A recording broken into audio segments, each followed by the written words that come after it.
Private travels తో troubles తప్పటం లేదు. Sankranti రద్దీతో private travels దోపిడీ చేస్తున్నాయి. టికెట్ ధరలు పెంచాయి ప్రైవేట్ ట్రావెల్స్ సంస్థలు. ప్రయాణికుల నుంచి అధిక ఛార్జీలు వసూలు చేస్తున్నాయి. పండుగ డిమాండ్ను క్యాష్ చేసుకుంటున్నారు ప్రైవేట్ ట్రావెల్స్ వాళ్ళు. పేద మధ్యతరగతి ప్రయాణికుల జోబులకు చిల్లులు పెడుతున్నారు. రవాణా శాఖ అధికారులు హెచ్చరికలను బేఖాతరు చేస్తూ ఇంతే వసూళ్లకు పాల్పడుతున్నారు. 2-3 రెట్లు అధికంగా వసూళ్లను ప్రారంభించారు ప్రైవేట్ ట్రావెల్స్ వాళ్ళు. హైదరాబాద్ నుంచి విజయవాడకి 3,000 రూపాయలు వసూలు చేస్తూ ఉన్నారు. హైదరాబాద్ నుంచి విశాఖకు 6,000 రూపాయల టికెట్ ధర వసూలు చేస్తున్నారు. ఇక హద్దు మీరితే చర్యలు తప్పవట్టు అధికారులు చెబుతున్నా కానీ ప్రైవేట్ ట్రావెల్స్ వాళ్ళు తమ దౌర్జన్యాన్ని ప్రదర్శిస్తున్నారు. ఎవరైతే సంక్రాంతికి ఏపీ నుంచి వెళ్లాలనుకుంటున్నారో బస్సులు తక్కువ ఉండటం వల్ల కూడా రద్దీ ఎక్కువ ఉంటుంది. ఈ సమయాన్ని క్యాష్ చేసుకుంటున్నారు. ఒక్కొక్క టికెట్ 3,000, 6,000 ఇలా ఇష్టానుసారంగా కూడా వాళ్ళు విక్రయిస్తున్నటువంటి పరిస్థితి ఇప్పుడు నెలకొని ఉంది. దీంతో కూడా సామాన్యుల జోబులకు చిల్లులు పడుతున్నాయి. సంక్రాంతికి వెళ్ళాలంటే పండగ ఖర్చు కన్నా కానీ అక్కడికి వెళ్లేందుకు, అక్కడికి చేరేందుకు టికెట్ ఖర్చు ఎక్కువ అవుతున్నటువంటి పరిస్థితులను ఇప్పుడు ఎదుర్కొంటూ ఉన్నారు. సర్వీస్ నెంబర్ 97376 విశాఖపట్నం వెళ్లే రాజధాని బస్సు బయలుదేరడానికి సిద్ధంగా ఉన్నది. Service number 97376 Visakhapatnam.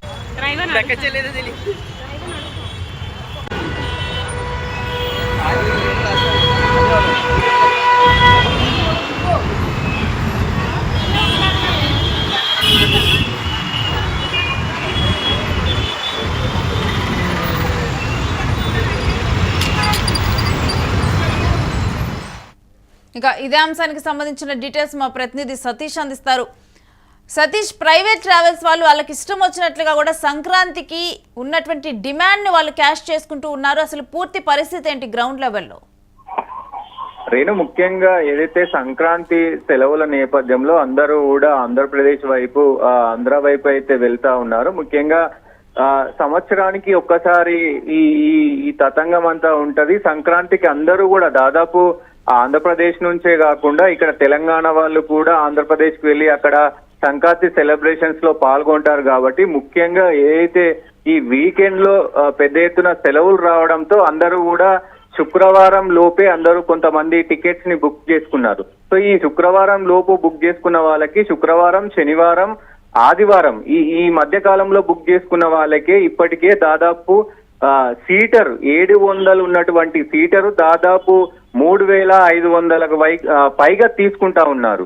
కానీ అది ఎప్పుడు ఇంతకు ముందు బుక్ చేసుకున్న వాళ్ళకి ఇప్పుడు ఈ రోజు బుక్ చేసుకున్న వాళ్ళకి దాదాపు అది 6,000 లేదంటే అంతకు మించి వసూలు చేస్తా ఉన్నారు. కానీ ఏదైతే అధికారులు చెప్తున్న రేట్ల ప్రకారం అయితే అధికారులకు మాత్రం అఫీషియల్ గా వాళ్ళు ఏదైతే 700 లేదు అంటే 1,200 స్లీపరు, సో ఇట్లా ఉన్న రేట్లను ఒక్కసారిగా వాళ్ళ అధికారులకు చూపించడం మాత్రం మేము ఇంతే తీసుకుంటున్నాము, ఇంతే మా ఛార్జీలు చేస్తున్నామంటూ కూడా చెప్తా ఉన్నారు. కానీ వెనకాతర ఇప్పటికే దాదాపు గంటల తరబడి ఏదైతే హైవేల పైన కార్లు కావచ్చు, మొత్తం ట్రావెల్స్ బస్సులు కావచ్చు, అన్ని కూడా దాదాపు హైదరాబాద్ నుంచి విజయవాడ వెళ్ళాలంటే 3 గంటలు 4 గంటల సమయం పడుతుంది. కానీ ఇప్పుడు దాదాపు 8 గంటల నుంచి 12 గంటల సమయం పడుతుంది. సో ప్రయాణికుల రద్దీకి సంబంధించి కూడా పెద్ద ఎత్తున బస్సులు ఎన్ని బస్సులు వేసినా దాదాపు తెలంగాణ నుంచి 6,000 పైన బస్సులు అదనంగా వేశారు. అయినప్పటికీ కూడా బస్సులు సరిపోవట్లేదు. ప్రయాణికులకు చాలా ఇబ్బంది అవుతుంది. గంటల తరబడి నిలబడాల్సిన అవసరం అయితే వస్తుంది. సో ఇదన్నీ క్యాచ్ చేసుకొని ప్రైవేటు వ్యక్తులైతే పెద్ద ఎత్తున ఈ వాహనదారులు పెద్ద ఎత్తున ప్రయాణికులను అయితే దోచుకుంటున్న పరిస్థితులు అయితే కనబడుతున్నాయి. రేణు, ప్రయాణికులు అటు ఊరు వెళ్ళి సంతోషపడాలో లేదంటే మొత్తం జేబులు ఖాళీ చేసుకొని ఏడవాలో అనే పరిస్థితిలో ఉన్నారు. ఎందుకంటే 700 టికెట్ 3,500 ఇప్పుడు ఈ రోజు గనక ఒకవేళ బుక్ చేస్తే దాదాపు అది 4,500, 5,500గా ఉంది. సో అదే స్లీపర్ అయితే దాదాపు 6,000 నుంచి 8,000 వరకు ఖర్చు చేస్తా ఉన్నారు. ఇమీడియట్లీగా అంటే ఇంకొక 2 రోజులు సమయం ఉంది పండగకి. సో ఏదైతే 13వ రోజు 14వ రోజు అయితే దాదాపు ఇది 10 నుంచి 15,000 వరకు తీసుకునే అవకాశం ఉంటది అంటూ కూడా ప్రయాణికులు ఒకవైపు భయపడుతున్న పరిస్థితులు అయితే ఉన్నాయి. దీనిపైన ప్రభుత్వం ఇప్పటికే హుకుం జారీ చేసినప్పటికీ కూడా అస్సలు పట్టించుకోవట్లేదు ప్రైవేట్ యాజమాన్యం. ఇప్పటికే గవర్నమెంట్ తరఫున అటు ఏదైతే ఆర్టీసీకి సంబంధించి అటు అధికారులు రోడ్డు రవాణాకు సంబంధించి అధికారులు కూడా స్ట్రిక్ట్ గా ఆదేశాలు జారీ చేశారు.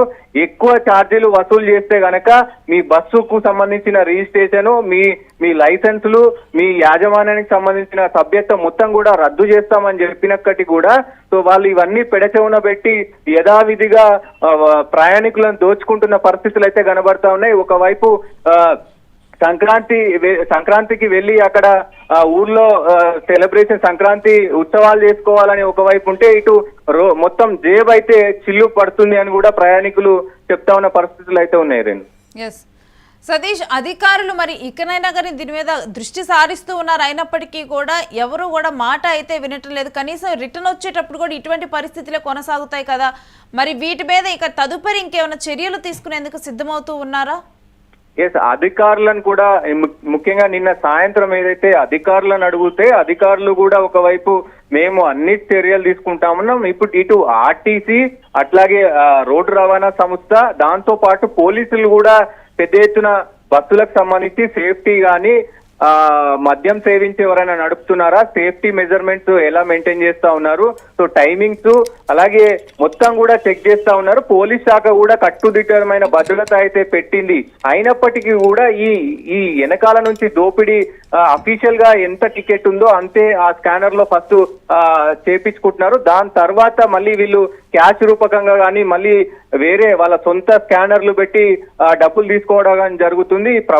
ప్రభుత్వ అధికారులు చెప్పిన పరిస్థితి వాళ్ళు వినేటట్టుగా కూడా లేదు. ప్రభుత్వం కూడా ఏం చెప్తుందంటే ప్రభుత్వం ఒకవైపు మేము ఆదేశాలు జారీ చేశాము, అట్లాంటి ఏమైనా కంప్లైంట్స్ ఉంటే మా దగ్గరకు తీసుకురావండి అంటే కూడా వాళ్ళు చెప్తున్నారు. కానీ ప్రయాణికులు ఎప్పుడు ఇంటికి పోదామనే చూస్తారు తప్ప మేము అక్కడికి పోయి కంప్లైంట్ ఇవ్వాలి, ఆ కంప్లైంట్ ఇస్తే వీళ్ళు యాక్షన్ తీసుకుంటారు, ఇవన్నీ ఉండవు. కాబట్టి మరి అధికారులు కూడా దీనిపైన ఎక్కువ ఫోకస్ చేయాల్సిన అవసరం ఉంటది. అధికారులు చెప్పినప్పటికీ కూడా మరి వీళ్ళు వినకపోవడంతో పెద్ద ఎత్తున చర్చనీయాంశంగా మారింది. రేణు, ముఖ్యంగా ఈ 2 రోజులలో దాదాపు ఇంకా ఎక్కువ జేబు అయితే చిల్లు పడే అవకాశం ఉంది. ప్రయాణికులకి అడ్డంగా దోచుకుంటా ఉన్నారు. సో ఇప్పుడు ఈ రోజు ఆదివారం, సోమవారం, మంగళవారం, బుధవారం రోజు కనుక వెళ్తే దాదాపు 10,000 నుంచి 15,000 తీసుకునే అవకాశాలు ఉంటాయంటూ కూడా చర్చ జరుగుతుంది. Renu, right, thanks for the details Satish. మీ దగ్గర నుంచి మరిన్ని అప్డేట్స్ తీసుకుంటాం. ఇక ప్రైవేట్ ట్రావెల్స్ బస్సుల దోపిడీకి సామాన్యులు బలవ్వక తప్పటం లేదు. సంక్రాంతి రద్దీతో ప్రైవేటు ట్రావెల్స్ ఈ డిమాండ్ని క్యాష్ చేసుకుంటూ ఉన్నాయి. అధికారులు ఎన్ని నిబంధనలు పెట్టినప్పటికీ కూడా ఆ నిబంధనలన్నీ కూడా తుంగులోకి తొక్కుతున్నారు. ఇప్పుడు టికెట్ ధర ఒక 700 రూపాయలు ఉంటే కనుక దానికి అదనంగా 3 రెట్లు, 4 రెట్లు, 5 రెట్లు అక్కడ ఉన్నటువంటి డిమాండ్ని పెట్టి కూడా వాళ్ళు ఇష్టం వచ్చినట్లుగా పెంచుకుంటూ ఉన్నారు. అఫీషియల్గా ఫిక్స్ చేసినటువంటి రేటుని ఒకలా తీసుకొని తర్వాత మిగిలిందేమో డబ్బు రూపంలో తీసుకోవటం, ఈ విధంగా కూడా అధికారుల కళ్ళు కూడా కప్పుతూ ఉన్నారు ప్రైవేట్ ట్రావెల్స్ బస్సుల వాళ్ళు. ఇక ఈ విధంగా కూడా పండగ అయ్యే ఖర్చు కన్నా కానీ అక్కడికి వెళ్లేందుకు అయ్యే ఖర్చుతోనైతే లబో దిబో అంటున్నారు ప్రయాణికులు. సంక్రాంతి వస్తుందంటే టికెట్ ధరలు ఆకాశాన్ని అంటుతాయంటూ కూడా భయపడిపోతున్నారు బస్సుల ధరలు. ఒకవైపు చూస్తేనేమో ప్రైవేట్ ట్రావెల్స్ దోపిడీ కొనసాగుతూ ఉంది. ఇక అధికారులేమో ఎక్కడికక్కడ సేఫ్టీ మెజర్స్ తీసుకుంటున్నారు. అయినప్పటికీ కూడా ఈ దోపిడీ మాత్రం ఆగటం లేదు.